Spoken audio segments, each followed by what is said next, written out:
My mother-in-law kept guilt-tripping me for not eating her Indian cooking, so I started bringing my own dishes and giving her the same treatment. Now she's suddenly not hungry too. My mother-in-law thinks she's some kind of Gordon Ramsay when it comes to Indian food. Like, this woman literally believes everyone should bow down and worship her cooking skills. The problem is, I'm Chinese, and honestly, some of the super spicy Indian dishes just don't agree with my taste buds. It's not personal, it's just how I grew up. But does she get that? Hell no. Every single time we visit, which is way too often by the way, she pulls the same guilt trip routine. I'll politely say, I'm not hungry, or take a tiny bite to be respectful, and boom, here comes the drama.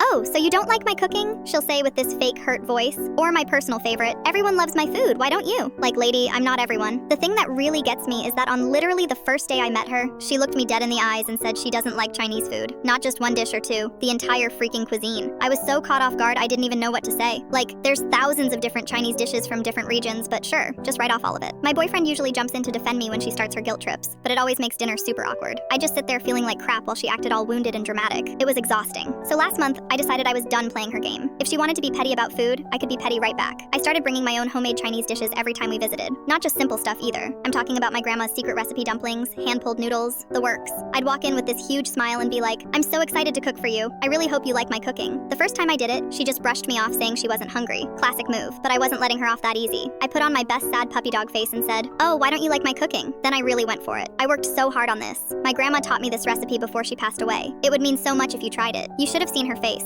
She looked like she wanted to crawl under the table. She mumbled something about eating it later, but we all knew that wasn't happening. The second time I brought food, she tried the same not hungry excuse. This time I really turned up the drama. I looked genuinely hurt and said, is it because I'm Chinese? Do you not trust my cooking? My boyfriend was trying so hard not to laugh, I could see him biting his lip. She started making all these lame excuses about being on a diet or having stomach issues. The same woman who 5 minutes earlier was trying to force feed me curry was suddenly too delicate to try a single dumpling. By the third visit, she had completely stopped asking me to eat her food. In fact, now when I show up with my dishes, she disappears into the kitchen or suddenly remembers she has urgent phone calls to make. It's honestly hilarious watching her scramble for excuses when she knows they're complete BS. Last week was the best though. I brought these amazing pork buns that smelled incredible, and she actually started to reach for one. Then she caught herself and quickly pulled her hand back like the food was going to bite her. The look of panic on her face was priceless. My boyfriend finally asked her why she never eats my food, and she gave some ridiculous answer about being too full from cooking all day. Meanwhile, she literally hadn't cooked anything that day. We could all see the takeout containers in the trash. Now our dinner visits are actually peaceful. She focuses on her own food, I eat what I brought, and nobody's getting guilt tripped.